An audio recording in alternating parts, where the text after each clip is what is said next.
বন্ধুসকল নমস্কাৰ আশা কৰোঁ আপোনালোক সকলো কুশলে আছে বন্ধুসকল আজি আপোনালোকৰ সৈতে এই সময়ত শেহতীয়াকৈ প্ৰকাশ হোৱা এটা ইনফৰমেশ্যনৰ বিষয়ে জনাবলৈ যত্ন কৰিম দেখুৱাবলৈ লৈ আছো চাওক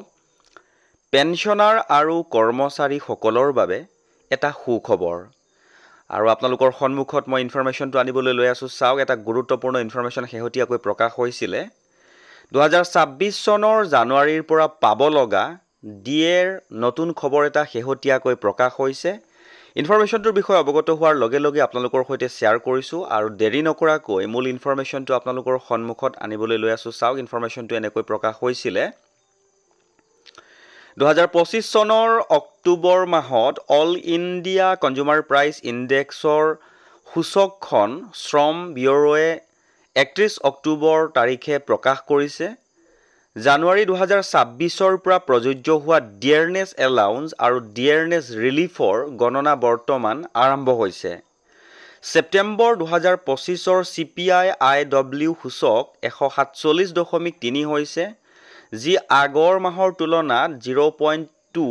পইণ্ট বৃদ্ধি দেখুৱাইছে কিন্তু জানুৱাৰী 2026 ৰ চূড়ান্ত ডিএ বা ডিআৰৰ হাৰ নিৰ্ধাৰণ কৰিবলৈ আগন্তুক অক্টোবৰ নৱেম্বৰ আৰু ডিসেম্বৰ মাহৰ তথ্য অপেক্ষা কৰিব লাগিব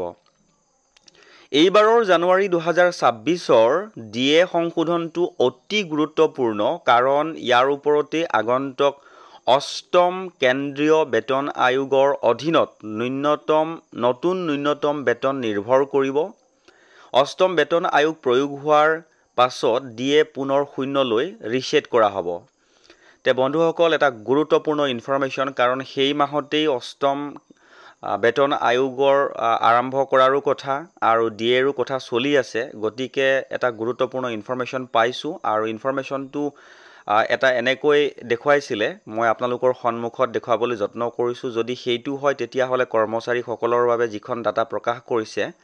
খুবেই এটা ভাল খবৰ বুলি ক'ব পাৰি কাৰণ কৰ্মচাৰী সকলৰ বা পেনশনাৰ সকলৰ দৰমহা আৰু অকনমান বৃদ্ধি হোৱাৰ চান্স আছে তে বন্ধুসকল এটা গুৰুত্বপূৰ্ণ ইনফৰমেশ্যন পালো আৰু লগে লগে আপোনালোকৰ সৈতে শ্বেয়াৰ কৰিলো যদি ইনফৰমেশ্যনটো ভাল লাগিছে বা আগলৈকো যদি এনেকুৱা কিছুমান ইনফৰমেশ্যন আপোনালোকে পাই থাকিবলৈ বিচাৰে তেনেহলে চেনেলটো সাবস্ক্ৰাইব কৰি হাতত ৰাখিব